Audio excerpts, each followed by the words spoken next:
La Junta de Joan Laporta eligió a Lima Constructions para las obras del Nou Camp Nou y trataremos de conocer un poco mejor a esa empresa turca.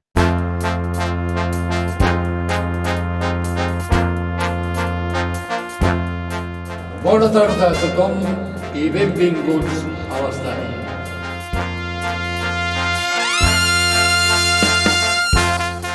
Tengo el absoluto placer de tener como invitado a Jan Seven. Bienvenido, Jan. Muy buenas, David, ¿qué tal?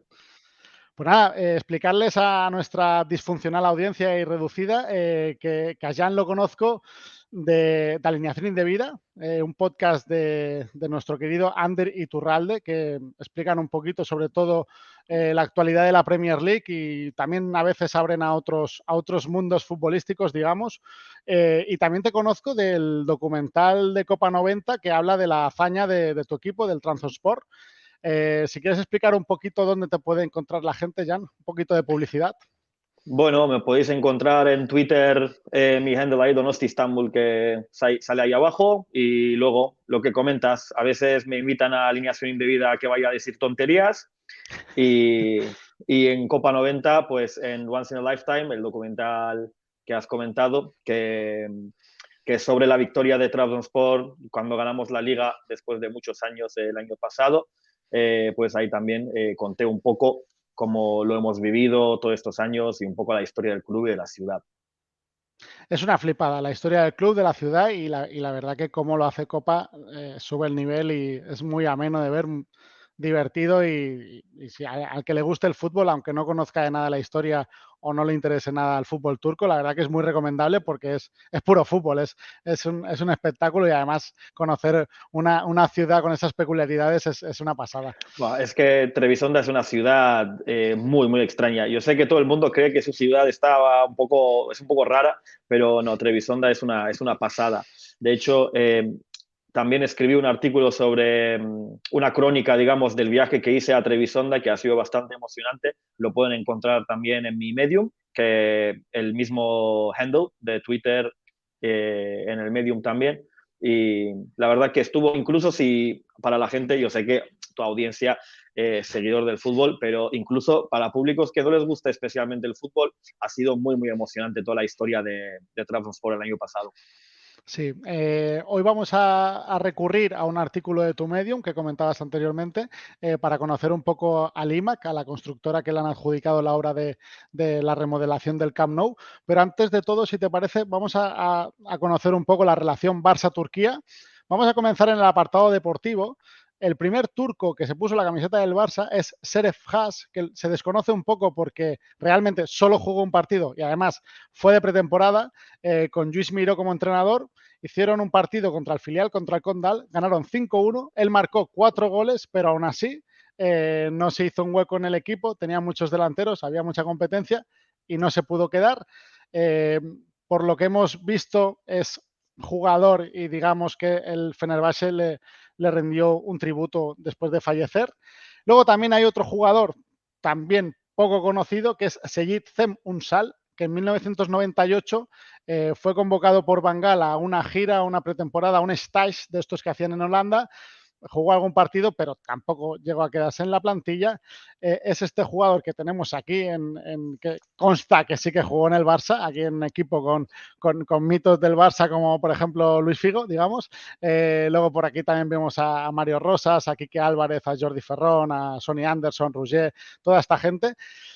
Pero para conocer al primer turco que llegó a debutar oficialmente en el Barça fue Rustu, tu querido Rustu, que sí que llegó a jugar, jugó Porterazo. poco, digamos, 14 partidos, fue después de aquel Mundial, que si no me equivoco, bueno, lo convirtió en leyenda, ¿no?, de Turquía, digamos, y luego después de una lesión, la irrupción de Valdés y tal, pues Frank Rijkaard consideró que no tuviera más progresión, ¿no, Jan?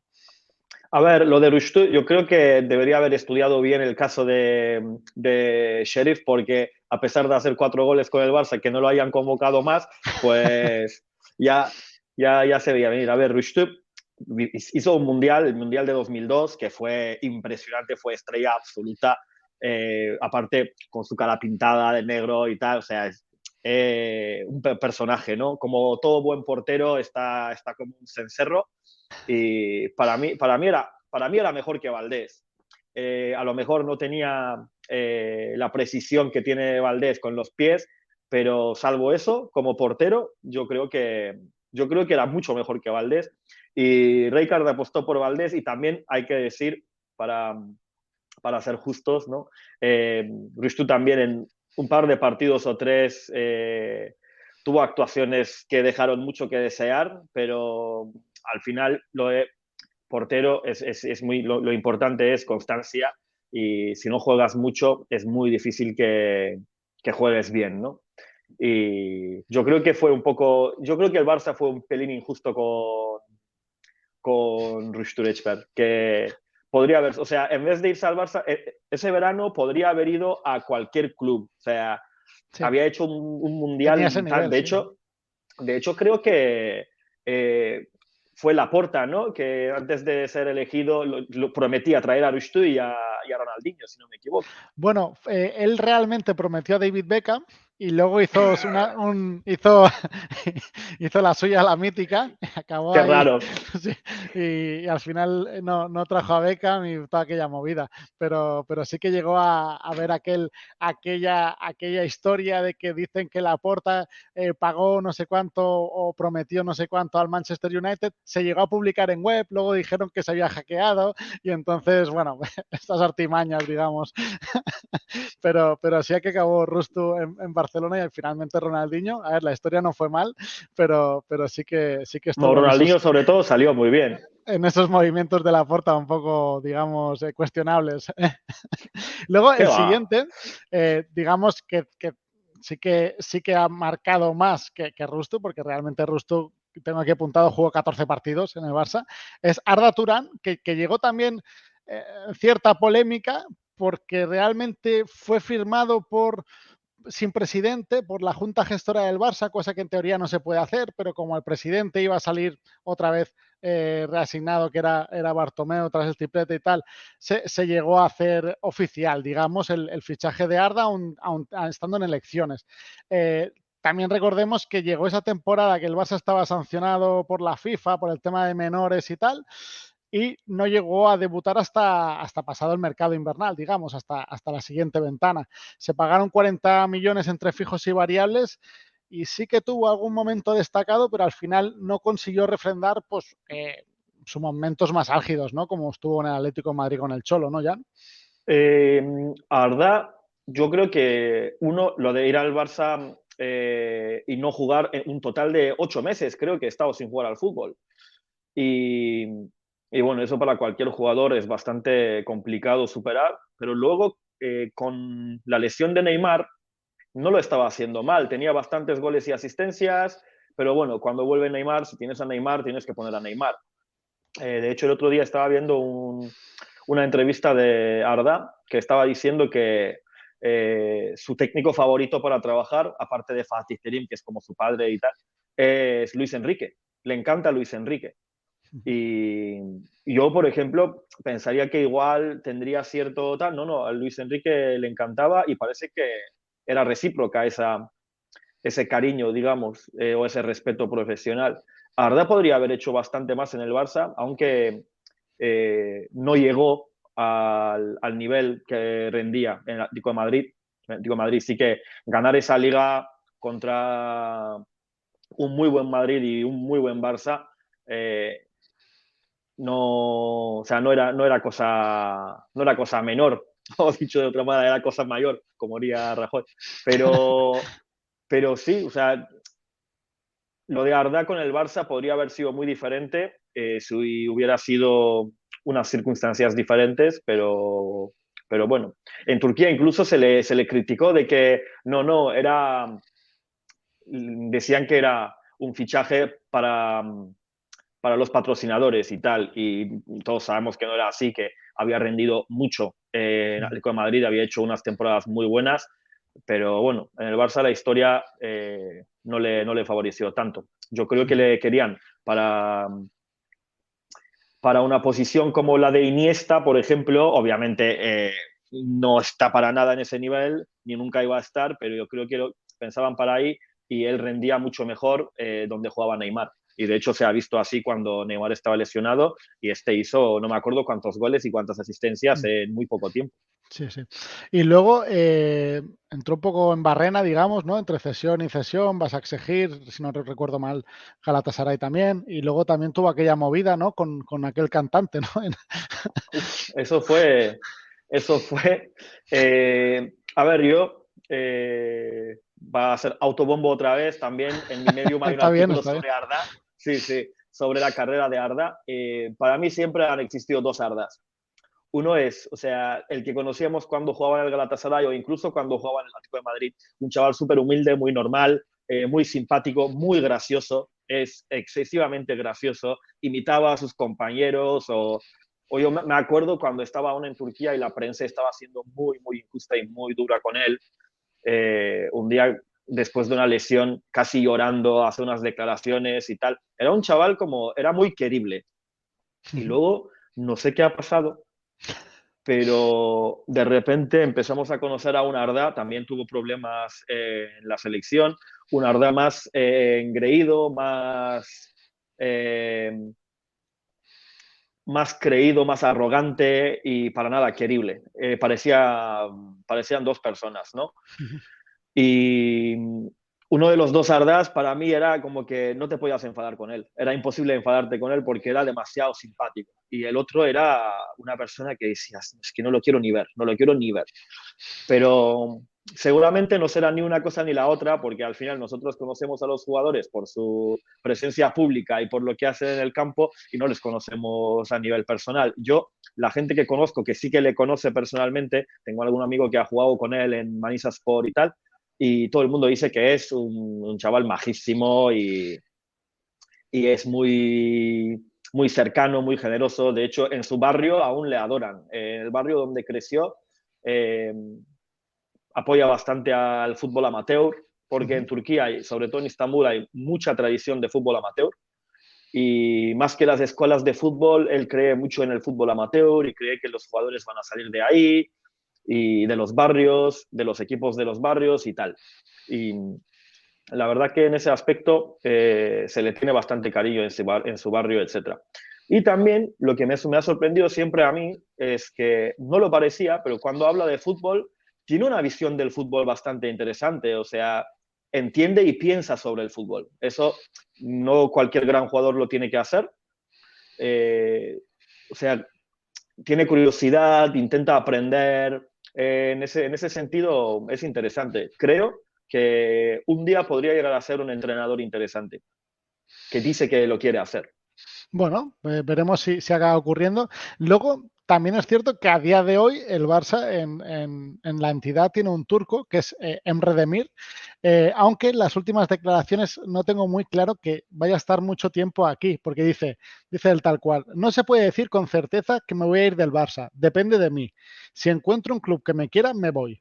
Si no, voy a seguir siendo futbolista del Barça B. La directiva que me trajo aquí ya no está. A ver, este chaval fue al Barça casi sin jugar en su equipo en Turquía, en Kayserispor. No era titular en ese equipo, era demasiado joven y desde el momento que lo ficha al Barça pasaron como 6 meses que se ha quedado en el equipo y tampoco le ponían. Tampoco le ponían. Nosotros pensamos, igual no lo ponen porque no se quiere lesionar o qué pasa, ¿no? Pero yo honestamente pocas veces le he visto jugar. Yo y cualquier persona. O sea, a menos que haya seguido a inferiores y tal, no es un jugador que hayamos visto jugar mucho en la primera división turca. Y cuando fue al Barça, él fue, eso lo dijo él por lo menos públicamente, él decía que iba al Barça, no al filial. Decía que iba a entrenar e iba a estar en el Barça. Y parece que no fue el caso, y parece que no va a ser el caso, y igual por eso estará con cierta desilusión. Pues sí, tiene toda la pinta de lo que tú explicas, Jan. A nivel de patrocinadores sí que hay una relación. Hablabas antes de Arda, de que se hablaba de que ese fichaje también tenía que ver o no con algún tema de patrocinadores.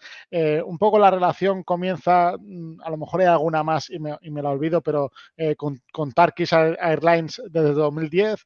Luego también está el tema de LASA, todas ellas lucieron un poco, como así decirlo, en secciones, incluso en el básquet. También Turkish sí que fue como el tema de aviones del Barça, hubieron muchos spots y muchas publicidad, yo me acuerdo con el tridente y todo esto. Y luego posteriormente se vinculó Beko, que sí que estuvo en la camiseta de entrenamiento y en la manga, en la primera camiseta del Barça, ¿no? Que también coincide un poco con la llegada de Arda. Estas son las vinculaciones, digamos, que sí que tiene el Barça con Turquía a nivel empresa, ¿no? Sí, a ver, no solo el Barça, Turquía y Cataluña tienen mucha relación comercial. Yo, de hecho, por una reunión había estado en el Parlamento una vez, por ahí 2013, y me comentaban parlamentarios catalanes que aquel entonces presidente de la Generalitat, vamos, se reunía cada semana casi con el cónsul turco en Barcelona. O sea, tiene que haber unas relaciones económicas bastante desarrolladas para que suceda tal cosa, ¿no? Eh, bueno, también Turkish Airlines Euroleague, la sede está en Barcelona. Eh, y sí, el Barça tiene bastante relación. Bueno, Beko es del presidente del Fenerbahce, de hecho, que también es una mega empresa o parte de un conglomerado muy grande. Y sí, siempre han existido esas relaciones. A ver, Turkish Airlines es una empresa semiestatal, que es una aerolínea muy, muy grande, conocida mundialmente.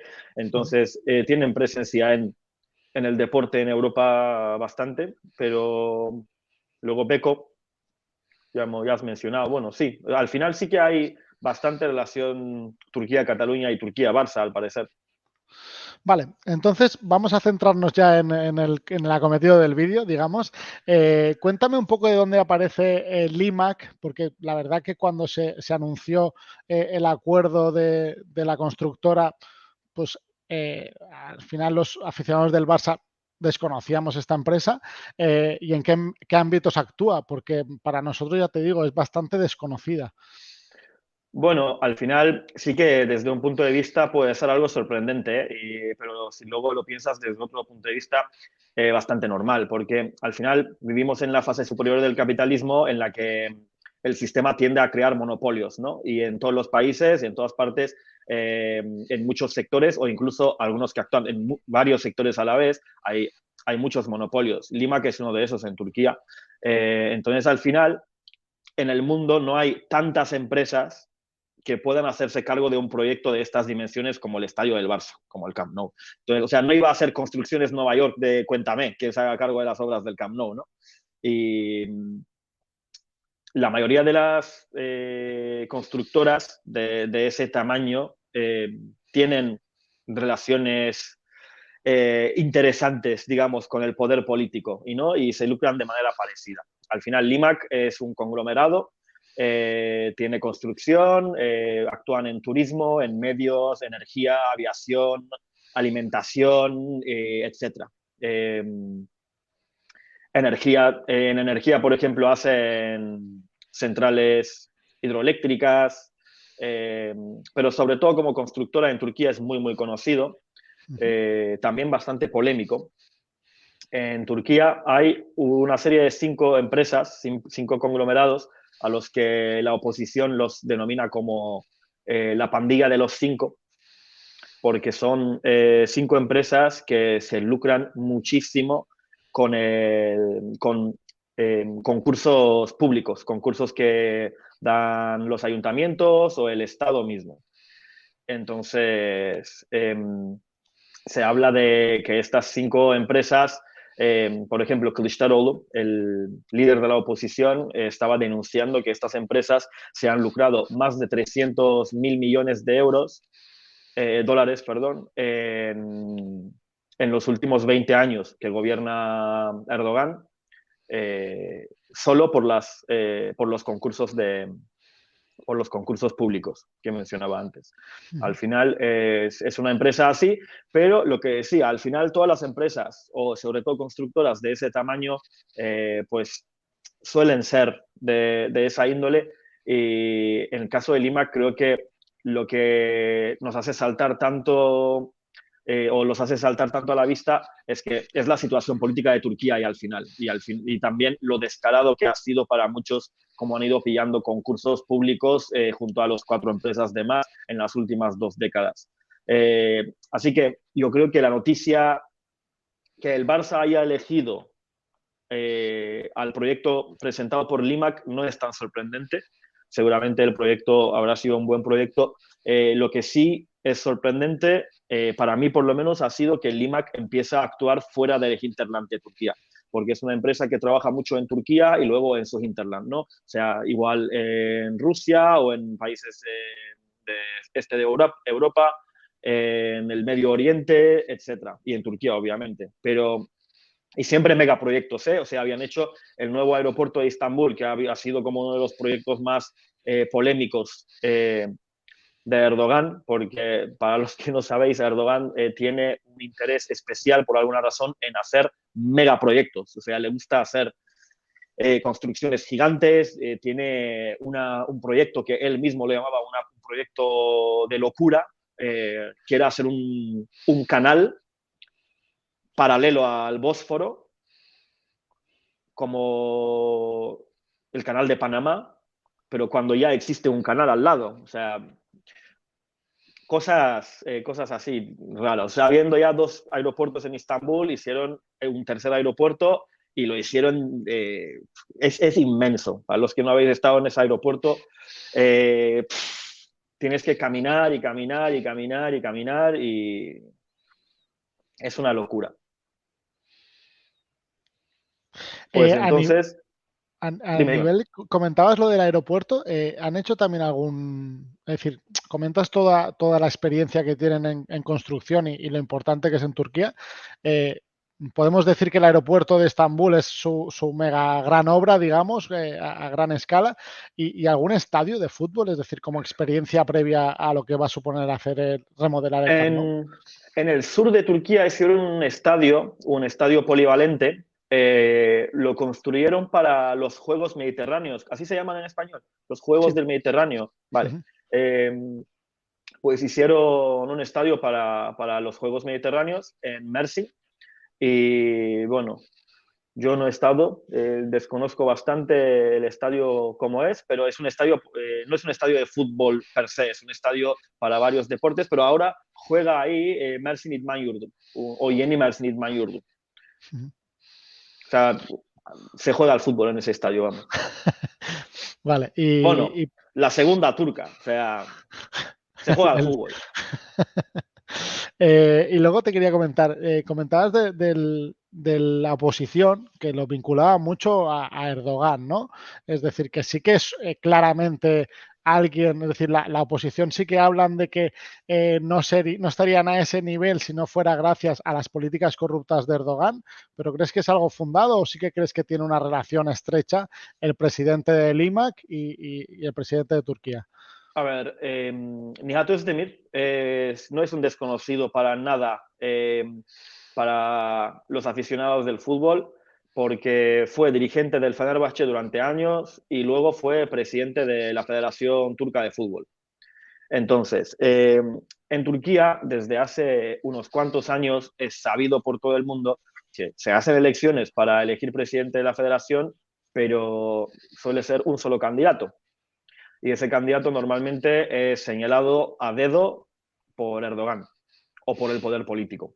O sea, entonces cierta relación tiene que haber para que este hombre haya sido presidente de la Federación de Fútbol, aunque se notaba mucho y todo el mundo lo sabía y se rumoreaba que él no quería, pero le tocó y tuvo que ejercer de presidente y bueno, también fue de los presidentes más polémicos.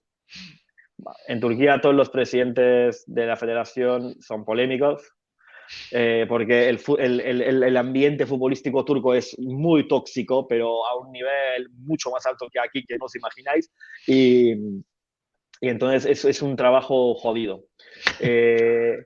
Pero bueno, no es solo él. Al final, lo que decía, que son 5 empresas, son Genghis Holding, Limac Holding, Calion Group, Colin Holding y Makiol Group, ¿no?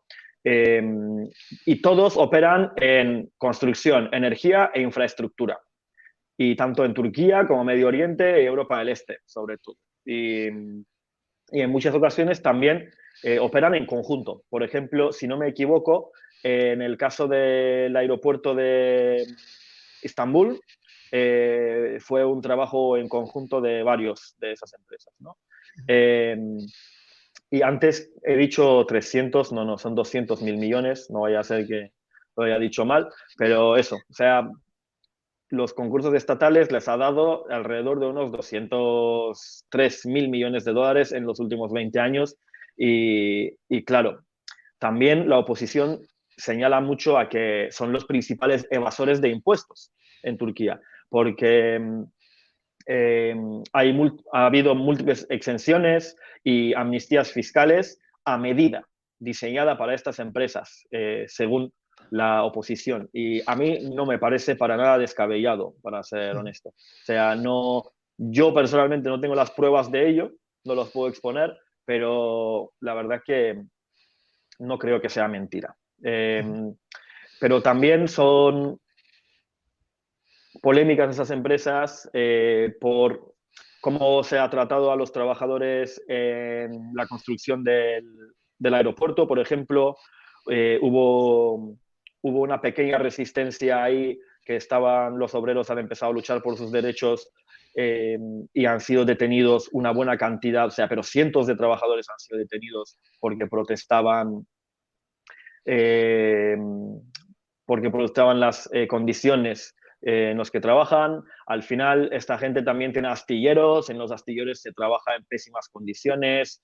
En el Mar Negro, en la zona del Mar Negro de donde soy yo, es una zona muy verde, es todo montañas y ríos. Y, y también por la construcción de las hidroeléctricas se arruina bastante la naturaleza de esa región y la gente, sobre todo de los pueblos pequeños de los montes, han luchado mucho contra esas empresas, incluso han llegado a quemar la maquinaria de obra y etcétera. Entonces, claro, porque al final en esos pueblos viven de esos ríos y esos bosques, no tienen otro sitio donde ir. Y cuando les quitas el río, pues les quitas una parte importante de su vida, ¿no? Pues estas empresas al final son polémicas por todo eso, pero repito, llaman tanto la atención porque es muy descarado y también porque Turquía está atravesando una situación política bastante especial y, y bastante excepcional, ¿no? Entonces llama más la atención, porque dudo de que sea diferente en el caso de monopolios tan grandes en otros países. Al final todos se lucran de manera más o menos parecida, ¿no? Añado también lo que comentábamos de Lima, que Aleix Parisé en RAC1 comentaba que la empresa catalana Bopi 4 y la madrileña GESA colaborarán en esta reforma con Limac y comentarte pues si la reacción a nivel Barcelona, digamos, que ha sido un poco de asombro porque no quedaba muy claro de dónde salía esta empresa. A nivel Turquía, ¿se ha hablado de esto? ¿Te ha llegado a ti cosas o...? Eh, yo lo he hablado con algún amigo periodista y tal, y en Turquía no ha sorprendido tanto, pero sí que fue como alguna reacción como de, ah, mira, con nuestros impuestos y tal. que daba un poco de, bueno, ¿no? Con nuestros impuestos han llegado Sí, hasta el Camp Nou, ¿no? sí, sí, era como, bueno, pero Un poco de no ha resignación, sido, digamos, ¿no? sí, un poco de asombro y un poco de, con cierta ironía, ¿no? Pero tampoco he visto, o sea, tampoco fue notición, digamos. Pero seguro que el IMAC ganará mucho prestigio con esta obra. Al final, cuando tú hablas de estadios de fútbol, hay pocas marcas como el Fútbol Club Barcelona o Real Madrid o Manchester United o tal. O sea, hay pocas marcas de ese calibre, ¿no? Y al final estamos hablando del estadio más grande de Europa y es un estadio legendario, ¿no? Entonces, sí que les dará cierto prestigio, me imagino. Sí, es un prestigio que le puede servir a lo mejor para abrirse a otra parte, digamos, de Europa que no tenía tan trabajada y por lo pronto le va a servir para embolsarse un máximo de 900 millones, hablan de euros y en principio la remodelación debería estar concluida antes del junio de 2026. Pues nada, Jan, hasta aquí creo que hemos hecho un buen repaso, tanto un poco a las relaciones que ha tenido el Barça con Turquía a otros niveles y la relación que surge ahora entre Lima, que el Barça y esta remodelación del Camp Nou. Ha sido todo un placer tenerte aquí, la verdad. Y nada, yo por lo menos te seguiré escuchando en Alineación Indebida. No sé, yo soy Patreon. No sé si quieres recomendar a la gente que se haga Patreon de Alineación Indebida o que se busque la vida under y venda bien el producto, ¿no? Ander que se busque la vida. No, Ander lo está haciendo muy bien. Yo creo que Alineación Indebida, no lo digo porque salga yo a veces, pero es que yo creo que Alineación Indebida es un muy buen producto y recomiendo mucho a la gente. Y bueno, el placer ha sido mío. Encantado de estar aquí contigo y bueno, mucha suerte. Ya haremos un pequeño corte de este final, se lo pasaremos a Ander y que nos dé lo nuestro, ¿no? Hombre, a mí, es que a mí, yo no sé, a mí no me está pagando. Esto es así, ¿no? Jan se puede No, lo que confirmar, pasa, ¿no? siempre le digo, siempre le mando cosas cuando escribo algo y tal, le mando cosas o le pido opinión sobre tal. Y el otro día había escrito una cosa, le dije, oye, ponle un título que no tengo título. Me dice, ¿qué soy, tu secretario? Digo, no, peor, eres mi amigo, tío, que lo tienes que hacer gratis encima. Pues Esto es un poco así, ¿no? eso es. Pues nada, nos quedamos con eso, aquí como amigos, ¿no, Jan? Nada, lo dicho, un absoluto placer y nos vemos en la Igualmente. próxima, ¿vale? Un abrazo. Hasta la próxima. Barça.